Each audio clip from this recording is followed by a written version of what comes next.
Hey guys, it's Ben and Fiery Squirrel Art, Brian. And we just got in the thunderlaser bolt. It's the compact laser from Thunder, and it has an RF tube. That's what makes this very different, and no need for a chiller. So it's compact.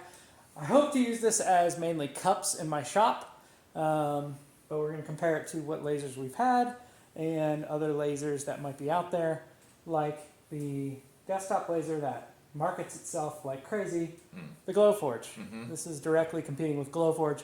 It is significantly bigger than glowforge, taller at least, which is a positive, and let's go over why in a little bit, but let's take a view around this thing and see what we have. All right, Brian is going to walk us through what he sees of this laser so far. We brought it down lower because it was a little too high to show off the sides, but here we go. Brian, take it away. Well, we got lots of this nice trademark Thunder Blue here. We got every caution and warning sign known to man across the front of it. It's a little disconcerting, but it is a laser, so. All right, let's open that up. Here's the gantry down here. Here's the housing. Looks like it's zip tied in place, which is nice. Nice and stable. Keys are on the bed, and they are also zip tied to the bed. Everything is zip tied in stasis in here. All right, so it comes with 4 sets of keys, so when Deacon steals a set, I'll actually have another set. So that's a positive. What else did we find out, Brian? Well, we found out that we're not going to take off the zip ties, keeping all the cables together. I noticed it has 3 different sizes of drag chain. They all look, pretty decent for the different sizes of cables that we got going over here. There's a huge one over on the left side. And we've got... I like that the front was just a pull down and it kind of snaps in instead of needing the key and whatnot. Very easy to open and close. So that was pretty nice. It looks like we have some proximity sensors here too, so it probably knows when the front is open. We'll find out later. We have that tray. This is a really nice feature, so when you cut a bunch of stuff and the crap falls in, you can actually get the crap out, and it's kind of a magnet, and kind of in the same way a drawer goes in to like an old style drawer with the rollers. So, and you'll notice the depth of this. This is very deep compared got a lot to of space to work with tiny here. lasers. Yep. So that's really nice. And we just close it up, just like that. So let's take the keys and open up the side compartments here. All right, we're gonna open up this one first. And I may have locked it. It's not opening. You have to twist it. It goes up or down. Nope. Oh, okay. So that locks it. Once it actuates up. And once it goes around that, and then you twist it, and there we are. There is all the inside guts of the machine. We have the board. I believe that'll probably tell us the wattage. Have a reset button on that little board. And we have relays, more relays. Master relay. We have our air compressor back here. That's like a fish tank air compressor. We have a stepper for the Z to go up and down, so it's an automatic Z, and some solenoids and whatnot. So this is kind of the brains of the operation going on the left side. Coming around on the right side of the machine, we have a USB attachment. This is that old school style printer USB. Ethernet port, which is how we're going to run this, and then the power supply will plug in here. This is a push in and twist style, which is pretty cool. Then we have the other door that Brian is opening, and we have some more relays and switches. So wires. What is familiar to us right here, familiar to me, this is the Ruida controller right here. You speak of? The Ruida, not Brian. It's not familiar to Brian. But to me, this is the Ruida controller. So we have the RDC 6442G, LY16 Ruida RD. So we know all about that. We have a whole lot more. It's nice that these are labeled. Yeah, it's beautiful wiring and labeling in here. Yeah. It's laid out really nicely. So very nice and clean in there. So that is some more stuff that you'll probably never ever touch. And that's what the side looks like. Now let's take a look at the tube, because this is really going to set this machine apart from the others. All right, the top has 2 locks on either side, and this is for a good reason. We have very important electronics in the side, but on the top we have the actual laser tube, and this makes the whole thing fire.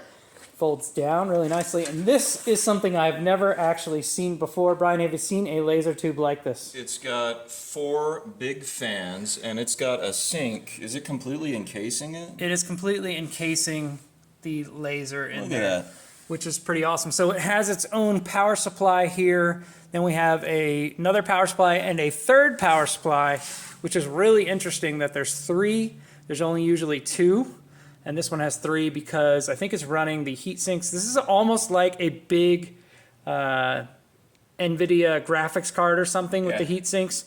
But this is a metal tube that requires absolutely no water, no chiller, no nothing. Okay.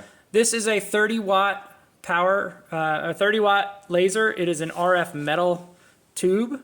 And that means it can be a lower wattage, but it actually is like 40, 50, 60 watt equivalent, which is pretty nice. We have a really cool tip here that I've not seen before. I'm not going to mess with it because I hope that it's in focus already. But we have some dials to dial in the laser head.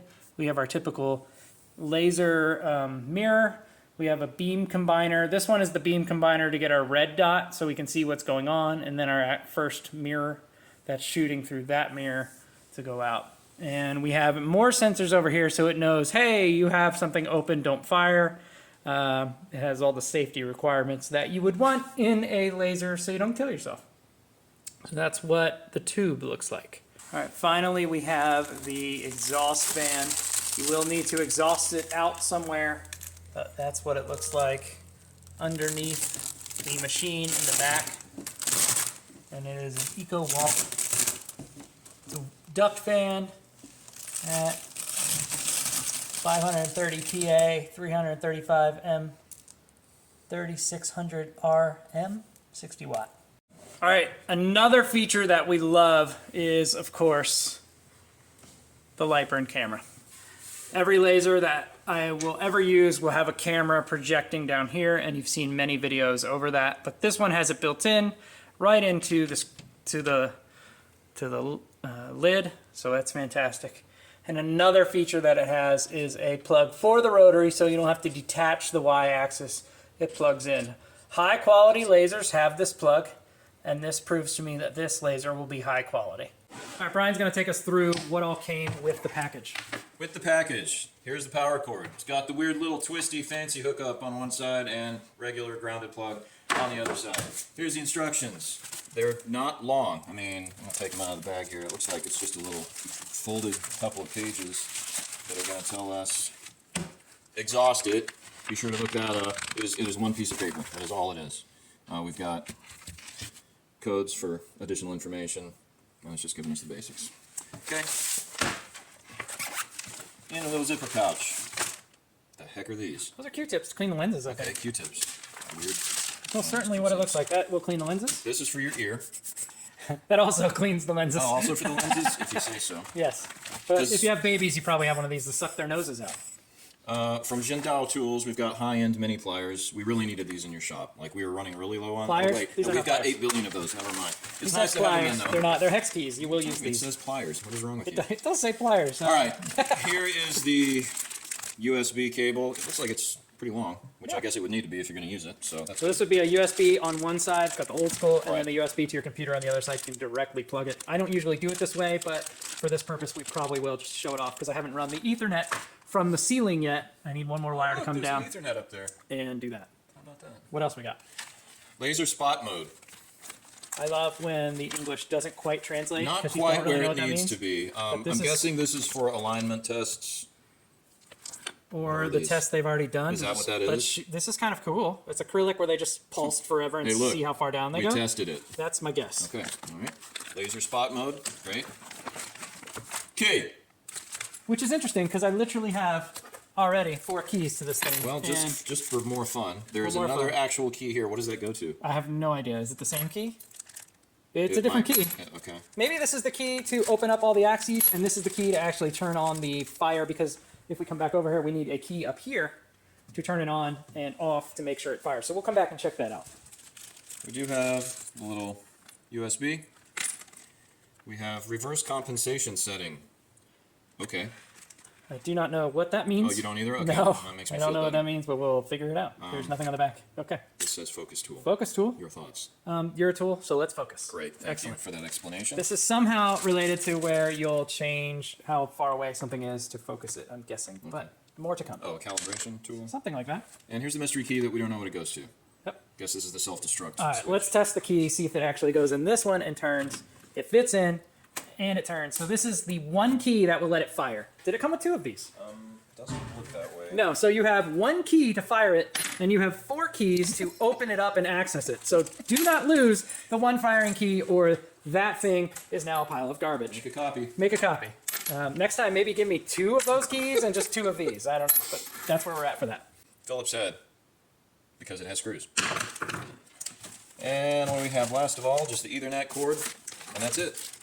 All right, Deacon's gonna go ahead and plug in the cord here. So you're gonna plug it in and align those, and then you're gonna twist it to the right. And you see it snapped in right there, which is great. We're gonna come over here and plug in the other end. And we are wired up. So now let's go over here and take our one key and turn it on. All right, Deacon's gonna plug it in, twist the key, and we have power that lit up on the front. We have lights all around in the back. We have a green light up here. So we have a red and green light when that's working. And the reader controller is powering up, telling us, emergency stop, the machine is in emergency braking state, the laser source and axes are powered off. Please turn the emergency switch on after checking everything is in good condition. So we're going to come right here, twist that up. The following steps will be performed. Power on the laser. Move the laser head to origin. Confirm and move. And it is moving to its origin. This is really, really nice. This screen is amazing. It's different reader controls than I'm used to. And so far, so good. So apparently, home is in the back left for this machine, which is nice because it gets everything out of the way in the front. And then you can hear on the back, this fan has kicked in. Has this been? No, this fan has not kicked in. The fan to the laser has kicked in. Let's take a look. Yep, they're spinning up. And these fans are kicked in along with the fan on the end to get all of that out. Okay. So this has a little bit of hum up here, if you can hear it. This has not turned on yet. It'll probably turn on in the settings. So we are pretty set up and ready. We're going to go ahead and get LightBurn connected off camera and come back and move it around a bit. And with all new electronics, we need the satisfying peel. Here's one thing I like about this. We have a USB on the front control area. Usually it's like on the front right on a big laser. Have it down in the back corner, which is probably out of the way. I love that it's up here that you can get to, and it's easy if you're going to use USB for file transfer. All right, so here is what the screen looks like, and let's take a look. We have no image data because we haven't loaded anything. It tells us the file name, speed, and power, I think, of what the file is set to. Speed and power, I'm not sure. That's firing over here, and this is speed over here. This is the X and Y coordinates, so we're at 0, 0, and the time is unknown. This is the job amount. I think that's the percentage bar and the percentage going. It's idle, it's not doing anything. Direct to PC right now. We're not connected to anything yet, so that'll change. X and Y coordinates up here, Z coordinates right here. U, I think, will be the rotary, and we have nothing going on there. Power is that little green light. We have the home button that takes us here. Manual, so we can manually jog, but we also have the buttons down here to do the exact same thing. We have file, so this would be any files we have on the USBs. Manual, so we can change the language, the IP, alignment, lamp. Let's go ahead and turn off the lamp. And you can see how it kind of got dimmer and brighter. There's 20, 40, 60, 80, 100. That's a very nice feature. Go back. Diagnostics, alignment, axis reset, multi-origin, factory reset, factory backup, and system info. So you can see we have a 30 WRF laser. Tickle. Awesome. Autofocus. We'll autofocus what we have. We have nothing in there, so we're not going to do that yet. We do have a left and right. Let's see. No. We have origin and frame, but we have nothing loaded yet. So that is what the laser screen looks like. All right, for the purposes of the video, we got it plugged in, and Brian is doing Find My Laser and scanning for connected devices. LightBurn went real weird. Can I hit that? No. And here we are. We have 2 instances, and we're going to do packet USB. So go ahead and hit Add Device. We're going to rename this Thunderbolt. Just instead of all that? Yeah. This is naming what this laser is. Would you remember what that was? No. Okay, Thunderbolt. We're going to name it. It already knows our X and Y axis, so it's 508 millimeters wide and 305 deep. We're going to hit Next. We are in the rear left, which is correct. Next. And we're going to hit Finish. And now you can see our lasers there, so we're going to go ahead and hit OK. The bottom right, we're going to choose Thunderbolt. And it found Thunderbolt. And now we are ready to go ahead and cut. So Brian's going to make a file for us to test, and we'll see how it goes. All right, Deacon's going to put our 1/8 inch ply into the laser. This is our first test, so go ahead and put it in. And what's nice about this is the bed has some rulers on the side, which I always love. And he lined it up really nice there. And we're ready to go ahead and do some test engraving. We'll start out engraving and then do some cutting. All right, so we can already see, and I don't know if it's going to come through on film, there is a red dot right there from the beam. And you can see my hand there. You can see the red dot coming through, which is a beautiful thing, so you can see where it's going. Also, the laser head tells you 1.5, and that is the focal distance, which is nice, so it reminds you. And there's kind of an underside of the laser head right there. And this laser head is a little different. This is actually the air hose coming down, and air will come out of here. So we have the air hose, we have a focal tip, and then we don't really have a cone for the air, which is interesting, but that may be because of the RF tube. Now I'm shooting this just like you would get it and not reading much instructions, but just checking it out. I don't know what this dial back here does, a plus and minus dial. I'm not going to mess with it right now, but there is a dial back here. If you know what this is, leave a comment down below and we'll take a look. All right, we're going to go ahead and engrave, but the very first thing we need to do is come into here and to autofocus. So we're going to autofocus our material. You can see it's coming down. And the little pin is going to touch down in there. Whoa! Oh! What was that? Did it snag on? Oh, it snagged. And it snagged because our material is too big. So you can't autofocus with something hanging out the front because it'll snag on this rail right here. Let's put in a smaller piece of material. All right, smaller piece of material is in. We're going to click autofocus, which on this screen is so much easier to do. It's already right there and ready. And there it has autofocused. And it's ready to go ahead and engrave. So this is guessing at the settings. Brian, what settings are these? First settings will be 102 millimeters per second at 40% power. All right, let's see what happens. Let's also see what happens with the door open, if it gives us a warning or not. I'm going to frame it first. Yep. So that is where it's going to go. You can move it back all the way up and to the left. We don't lose any amount. Yep.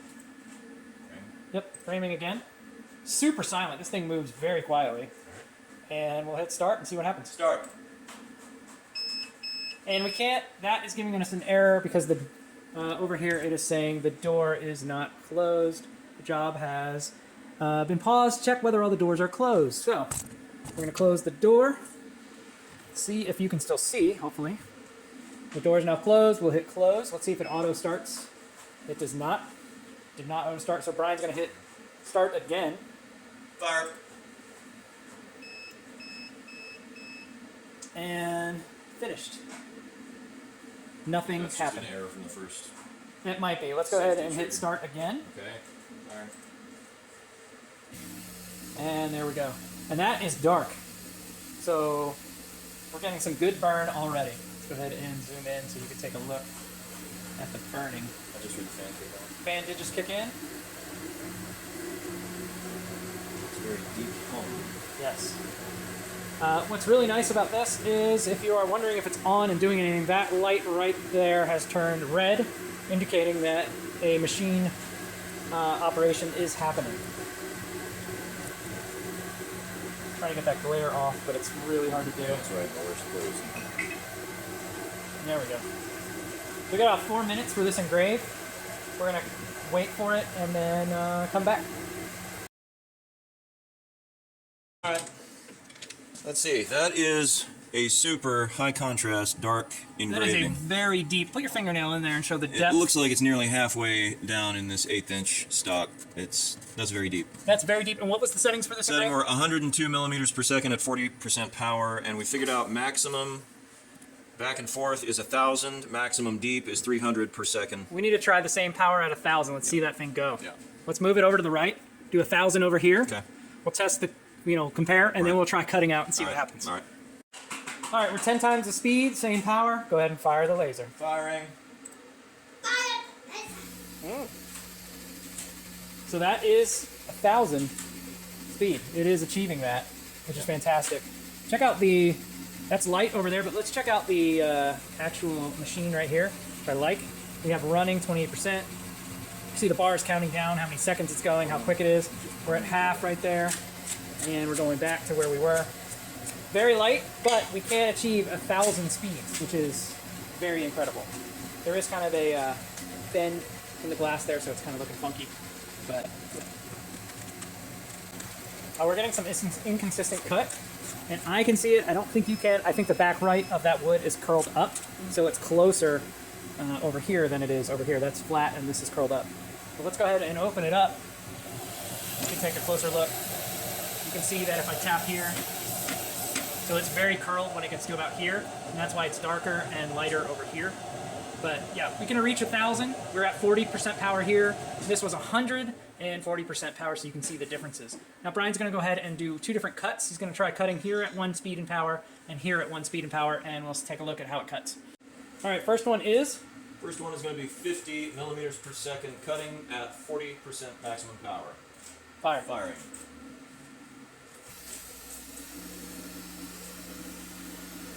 That looks way too fast Way to actually too cut fast. something out, but let's take a look. All right. Pull things in place. No. No cut. So let's try the next one. It's dropping by increments of 5. I'm going to go to half that. We're going to half it. That's 25 at 40% power. Firing. Oh, you're cutting the same one. Yes. Well, we'll see if it cuts it out.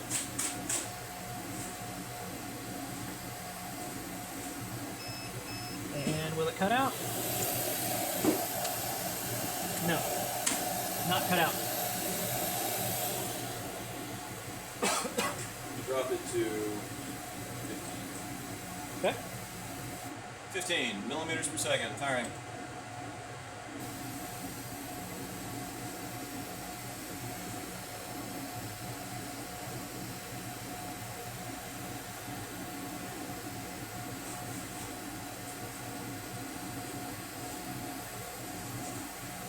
That's clear. Yeah. That's through. However, we did do 3 passes, Yeah. so our test is completely skewed. Let's go ahead and leave that one, and go ahead and cut that one at the same speed and power, and do it. It'll be 1 pass, so we'll see if it actually cuts through. It's gonna be a little different on the right because it's way curved, so we're really gonna judge more of the left side of this cut.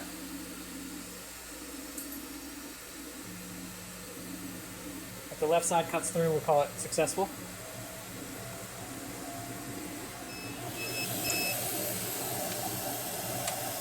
The left side is cut through. Yeah. So let's go ahead and try it right here. Okay. Let's do another one of these right here. We're going to do in between these settings here, and then that same cut and power down at the bottom right, or bottom left. Third test will be 450 millimeters per second at 40% power, engraving with one pass. About in between the previous two tests. Firing.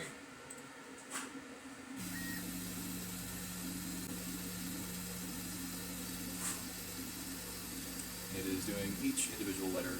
It's going to be faster now. Pretty sure. Pretty sure. So it is very dark, light still. It's very clean though. Like, very clean. So it looks like it is. Lines per inch is totally off. That's one thing I don't know if you're comparing lines per inch. Is it this different? This one basically has 4 lines per inch, which is not, I can see the individual lines, so it won't get as dark. I did not check. They should all be exactly the same. Okay. However, the clarity of the reading is phenomenal. I can read it really well. Compare your first one to the one you just did in lines per inch, and I think you'll find you have 58,000 times The first more. was 254, this is 127. It makes engraving incredibly fast. This part is engraving beautifully. Smooth, quiet. It's the left side is lifted a little bit now, closer. It's a beautiful engrave, though. An absolutely beautiful engrave. All right, let's go ahead and cut with our new cut settings. So the cutting we're going to do here is... Cut will be at 15 millimeters per second, the same as the semi-successful cut on the second test, with 40% power. One pass. Firing.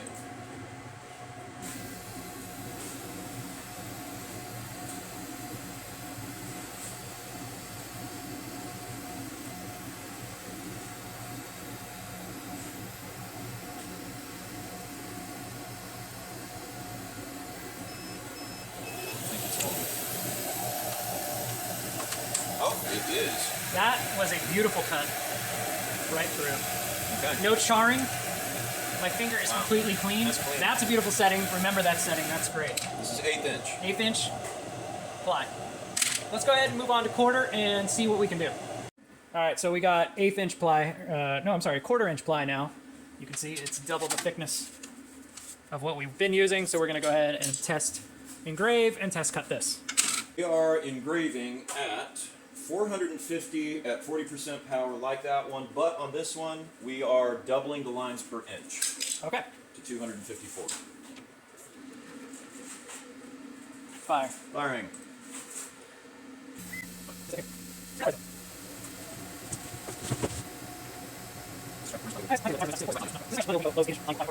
right, that looks beautiful. Now go ahead and run the cut file. All right. I think that's going all the way through. The smoke is coming from underneath.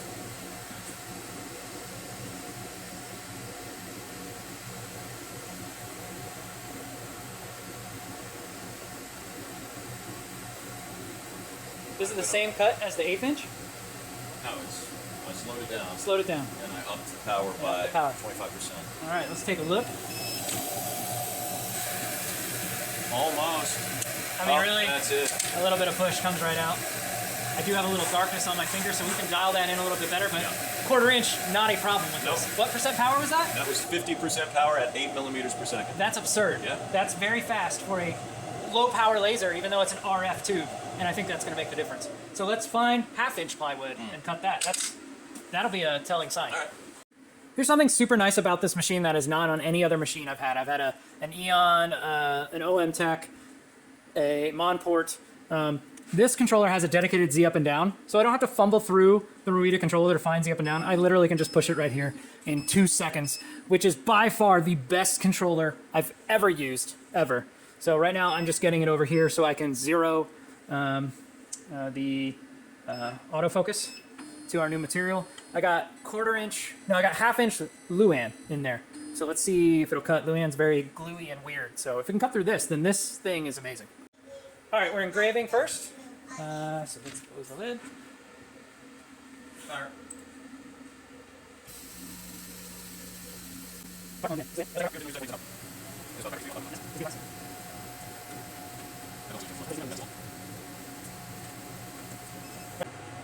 All right, this is going to be 7 millimeters per second at 75% power.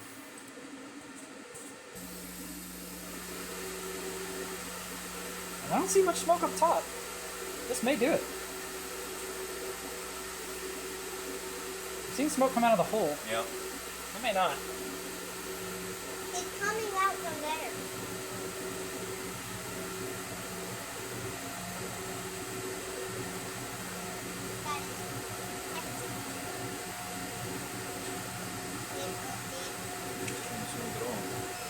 Be careful. Alright, let's see if we cut through. It's very, no, I was saying it's very close and I am very wrong. Go ahead and slow her down. Slowing to 5 millimeters per second.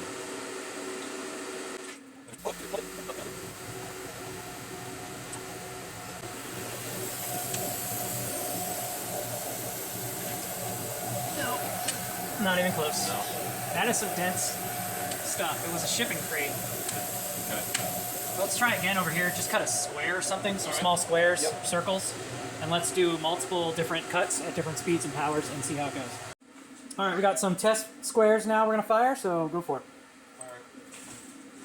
What are these squares at here? First one, 5 millimeters a second at 85 power.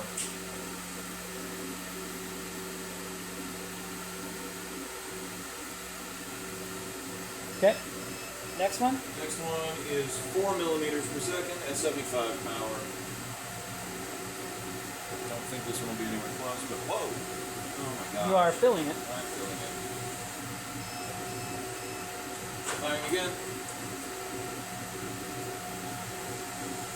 Okay, why is it making that green halo? Did you see that? Yeah.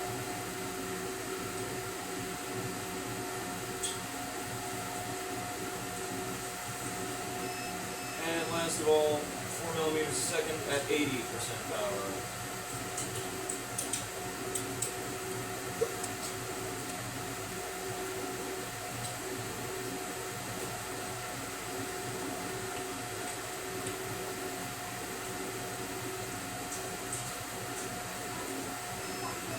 All right, we're gonna take a look and see if any of these cut out.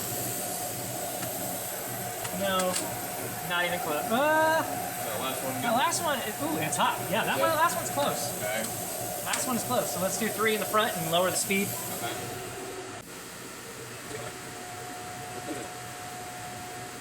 All right, let's take a look.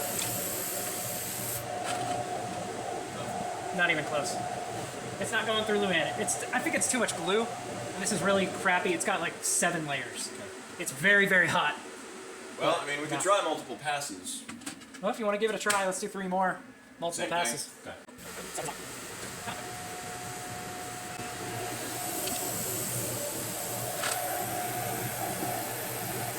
We got marks, but this is not going to work. It's not going to cut this stuff.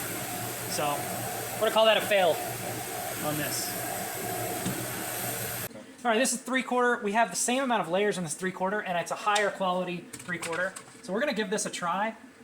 I am going to go ahead and autofocus this. And Brian's going to go ahead and load his file and cut. We're going to be at 100 or so? 4 at 85, 4 at 100, and 3 at 80. So we're going about 4 and 3 speed, 80 to 100 power. Yeah.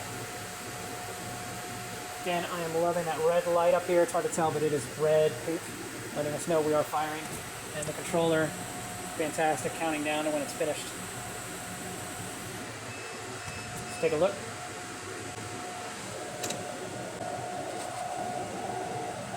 I think we might have a mark right there. We're in the corner, but no, we're not through, not remotely close. So let's go ahead and run the second pass. So it just finished, did not even come close. So it is a no-go on 3/4.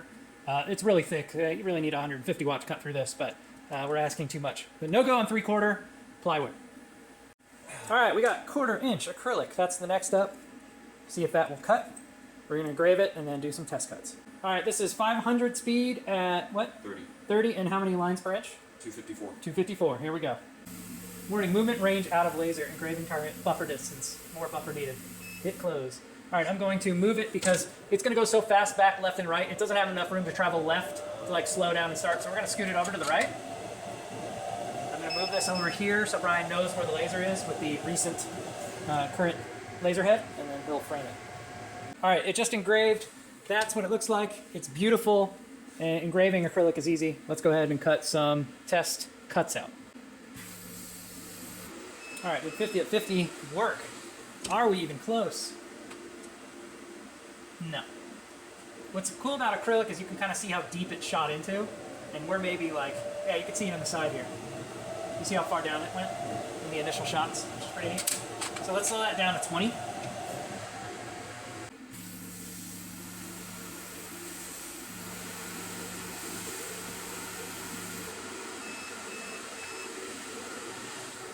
Okay, let's see if we cut any of them out.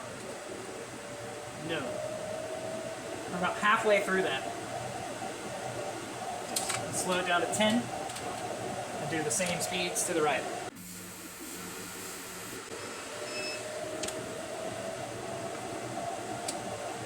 Nothing fell out. Oof, that is really close, but I don't feel it in the back. What was the highest was 20 at, or 10 at 100? So let's do 8, 5, and 4. All right, 8, 7, 6 at 100. Okay. Let's see what happens. That one fell. All right, here we go. They're falling out. One. That one would kind of fall out. Yep, 2. And the first one did not cut all the way through.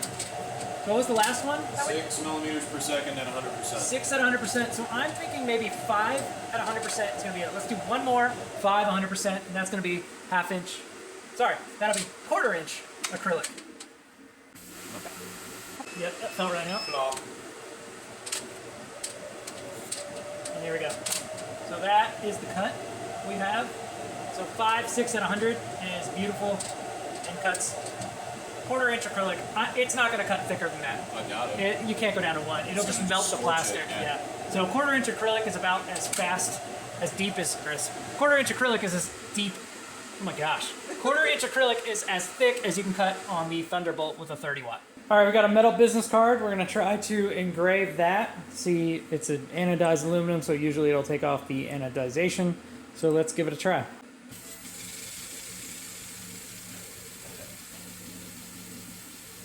Oh yeah, this is it.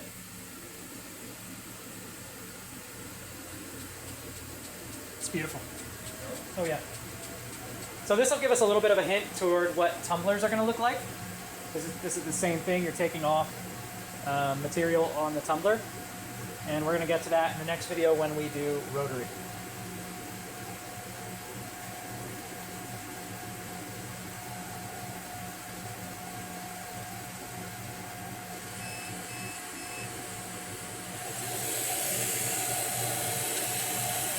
That is absolutely wonderful.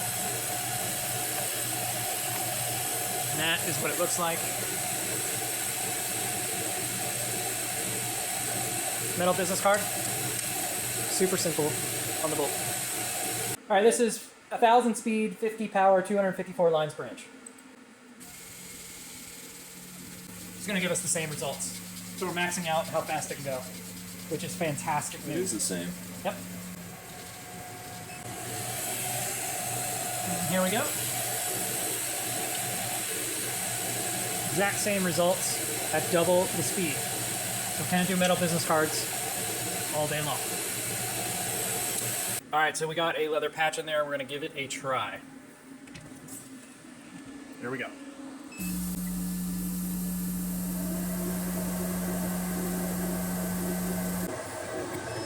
All right, some things we've learned from the leather patch.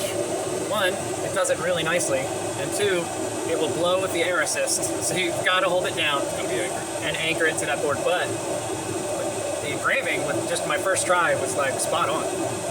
So will it do leather patches? Absolutely. Let's hope we build a business around this leather patch. All right, take 2 with some magnets. All right, here we go. You can tell it's not straight. We're gonna have to make some sort of jig, but the actual logo is straight. So that's really nice. And that is your leather patch on a bolt. All right, so that is the first look, our first day, our first usage of the thunderlaser bolt. Again, this is a 30-watt RF tube, so it's got the metal tube. The engraving is so much better than a CO tube because the beam width is half the dot, which means we have a higher resolution even at the same settings in LightBurn. Brian, what do you like about this machine? I mean, it's just a different beast, the fact that we can have precision graphics, because, I mean, I love designing things, so as an artist, having something this precise just as a different beast from CO2 laser is a lot of fun for me. Everything was clearly labeled, very helpful to people like me. The control surfaces, even I can figure these out, and you're thrilled with them. Yeah, the Rotary control, the thunderlaser specific one is fantastic. Number one thing for me is the up and down of the Z in one button, that I don't have to go into the Rotary control and find the sub settings to make it go up and down, or autofocus, which takes like 50 extra clicks on a regular control. And even my Eon, that is a high dollar machine. It's a great machine. It's a great machine, Yeah. but the controls are still the plain old Rotary controls, Yeah. and this one blows it out of the water. Absolutely. Absolutely fantastic. The build quality of this is solid, and it will take 2 people to pick up. Brian and I struggled to lift it this high up onto this thing. So make sure you have a friend to help you move it. It comes on a crate on a truck, and It's pretty hefty. It's heavy. I would say 500 pounds or so, I would guess. Yes. Camera already built in, fantastic. You have to use a USB to do that. I just hooked it up network, and it will not auto detect the camera, so that is one downfall. Brian, you like the green and red light, letting you know that it's going to fire. It makes me feel like I'm on a submarine. Brian likes the safety features of the machine because he's always afraid that he's going to laser himself or others. I'm not worried. Usually I turn those off, but the light I'll leave on so you know it's doing something. Exhaust works really well and is relatively quiet It is for what pretty it is. quiet.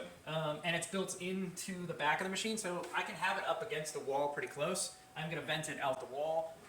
As soon as I am for sure this is where it's going to As soon stay. as I punch a hole in the wall. I don't want to cut a hole in the wall and then change after that. So I'll use a smoke extractor at first, which I have, and I'll leave a link in the description below.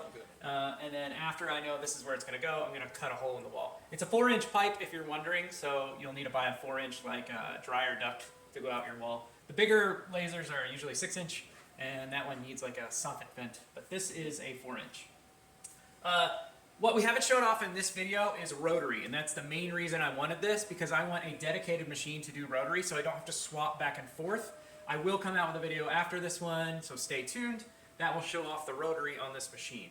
But we already know it's going to do tumblers really well because we did the metal engraving of the business card. We've seen it against metal. And it was fantastic. Absolutely. And we know because of the RF tube and its smaller beam size that we're going to get a higher definition of burn in quality and engraving. Plus, it's got a rotary hookup that is not manually reconfigured. You do not have to pull the Y-axis about that. wire and plug it in like the OM Tech and the Mon port that I've had. Even in the big expensive version, you still have to unplug the Y to plug in rotary.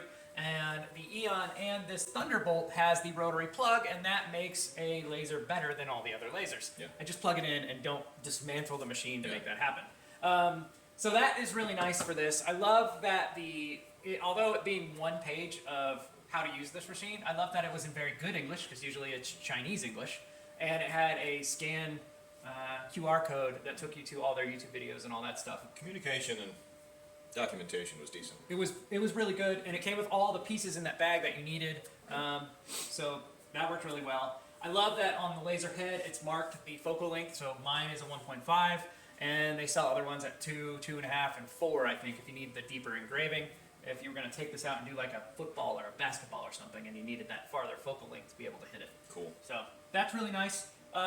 There is one thing that scares me about this, and you haven't noticed it because I'm deep into CNC stuff as well. Okay. And this one has the rubber wheels for the X-axis moving back and forth, V wheels. Those are no good. Those are out of date, and it's What should they be? well, usually it's a linear bearing along the metal slide. Okay, yeah. But to make this thing engrave as fast as it is, it's using a belt and those V wheels because it makes the head lighter, which can go back and forth. So we're at a trade-off. It's a Assuming that compromise. these V wheels last a long time and don't destroy, like on cheaper CNC machines, I will take the faster engraving speed any day. 1,000 is very high-end for an engraving speed for a laser. So this will beat my bigger Monport one 3 times over easily. And the Eon reaches at like 12 or 1600. So it is a little bit faster, but it's a much more expensive laser. So I would expect it to be a little bit faster. Yeah. But for the price of this, which it retails at $5,000, this is a fantastic machine. I would almost use this more than any other machine because of its compactness, its quality, its ease of use. Yeah. Got a lot going for it. Yeah, it's got a lot going for it. So I really like this machine. Any cons that you saw outside of my 1V wheel con? No, I missed that. Everything else about it, I really like. I mean, even I stand a chance of doing something on the rotary hookup once we get to that, and everything else I have fairly easily comprehended without you having to translate it for And me. it has dedicated rotary spin buttons as Right well. there. So along It's with right the up Z front. up and down, it has rotary, which is U, Beautiful. to rotate it back and forth, Yeah. which these buttons should exist on a controller. It should be standard. Why is that a standard? Got a little We dose use of them all common the time. sense here. I do love that there's an e-stop and a key. I don't understand why they give us 4 keys and to open the machine I guess and that one was key the one to minus. actually turn it on. There's only one activation key. Do not lose your 1 key. You need another one. Terrible. You need I love those the two. blue of this too. Yeah, it's Typically very it's like an close. orange. It's aesthetic. And the blue, I know it's, you know, whatever, and it just randomly calming. matched the color, sort of, that I painted this. There you go. So, and the light up thunder, that's a nice touch. So, that's the thunder laser. They did send this out to, and provide it to me to do videos and show it off. I'm really thankful for them to partner up with me and trust me, because I really like this laser. And I think you will too. So, that's it for this one. Happy lasering. See you next time. See you.